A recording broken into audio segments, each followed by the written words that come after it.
ಖರ್ಜೂರವು fibre, potassium, ಕಬ್ಬಿಣ ಮತ್ತು ಉತ್ಕರ್ಷಣ ನಿರೋಧಕಗಳ ಸಮೃದ್ಧ ಮೂಲವಾಗಿದೆ. ಖರ್ಜೂರದ ಮುಖ್ಯ ಉಪಯೋಗಗಳು: ಹೃದಯದ ಆರೋಗ್ಯ. ಪೊಟ್ಯಾಸಿಯಂ ಮತ್ತು ಫೈಬರ್ ಅಧಿಕವಿರುವುದರಿಂದ ಕೆಟ್ಟ ಕೊಲೆಸ್ಟ್ರಾಲ್ ಅನ್ನು ಕಡಿಮೆ ಮಾಡುತ್ತದೆ ಮತ್ತು ಹೃದಯ ಕಾಯಿಲೆಗಳ ಅಪಾಯವನ್ನು ಕಡಿಮೆ ಮಾಡುತ್ತದೆ.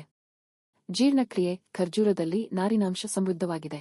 ಇದು ಕರುಳಿನ ಆರೋಗ್ಯವನ್ನು ಉತ್ತೇಜಿಸುತ್ತದೆ ಮತ್ತು ಮಲಬದ್ಧತೆಯನ್ನು ತಡೆಯಲು ಸಹಾಯ ಮಾಡುತ್ತದೆ. ಶಕ್ತಿಯ ಮೂಲ. ಹೆಚ್ಚಿನ ಕ್ಯಾಲೋರಿ ಮತ್ತು ನೈಸರ್ಗಿಕ ಸಕ್ಕರೆಗಳಾದ ಫ್ರಕ್ಟೋಸ್ ಮತ್ತು ಗ್ಲೂಕೋಸ್ ಅನ್ನು ಹೊಂದಿದ್ದು ಶಕ್ತಿಯನ್ನು ಒದಗಿಸುತ್ತದೆ. ಮಧುಮೇಹಿಗಳು ಸಹ ಕಡಿಮೆ ಕೊಬ್ಬಿನ ಶಕ್ತಿಯಾಗಿ ಬಳಸಬಹುದು. ರೋಗನಿರೋಧಕ ಶಕ್ತಿ. ಖರ್ಜೂರವು ರೋಗನಿರೋಧಕ ಶಕ್ತಿಯನ್ನು ಹೊಂದಿದ್ದು ಇದು ಕ್ಯಾನ್ಸರ್, ಅಲ್ಝೈಮರ್ ಮತ್ತು ಮಧುಮೇಹದಂತಹ ದೀರ್ಘಕಾಲದ ಕಾಯಿಲೆಗಳ ಅಪಾಯವನ್ನು ಕಡಿಮೆ ಮಾಡಲು ಸಹಾಯ ಮಾಡುತ್ತದೆ. ಮೂಳೆಗಳ ಆರೋಗ್ಯ. ಖರ್ಜೂರದಲ್ಲಿ ಕ್ಯಾಲ್ಸಿಯಂ, ಫಾಸ್ಫರಸ್ ಮತ್ತು ಮೆಗ್ನೀಸಿಯಂ ಇರುವುದರಿಂದ ಮೂಳೆಗಳು ಮತ್ತು ಹಲ್ಲುಗಳನ್ನು ಬಲಪಡಿಸಲು ಸಹಾಯ ಮಾಡುತ್ತದೆ.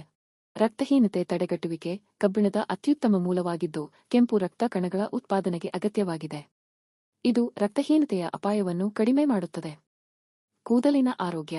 ವಿಟಮಿನ್ ಬಿ5 ಅನ್ನು ಹೊಂದಿದ್ದು ಕೂದಲು ಉದುರುವುದನ್ನು ಕಡಿಮೆ ಮಾಡಲು ಮತ್ತು ಕೂದಲಿನ ಆರೋಗ್ಯವನ್ನು ಸುಧಾರಿಸಲು ಸಹಾಯ ಮಾಡುತ್ತದೆ. ಖರ್ಜೂರವನ್ನು ಸಿಹಿ ಉತ್ಪನ್ನಗಳನ್ನು ತಯಾರಿಸಲು ಸಹ ಬಳಸಲಾಗುತ್ತದೆ. ಅದರ ಕಾಂಡ, ಎಲೆಗಳನ್ನು ಇತರ ಉತ್ಪನ್ನಗಳಿಗೆ ಬಳಸಲ್ಪಡುತ್ತವೆ. ಇದು ಆರ್ಥಿಕವಾಗಿಯೂ ಲಾಭದಾಯಕವಾಗಿದೆ.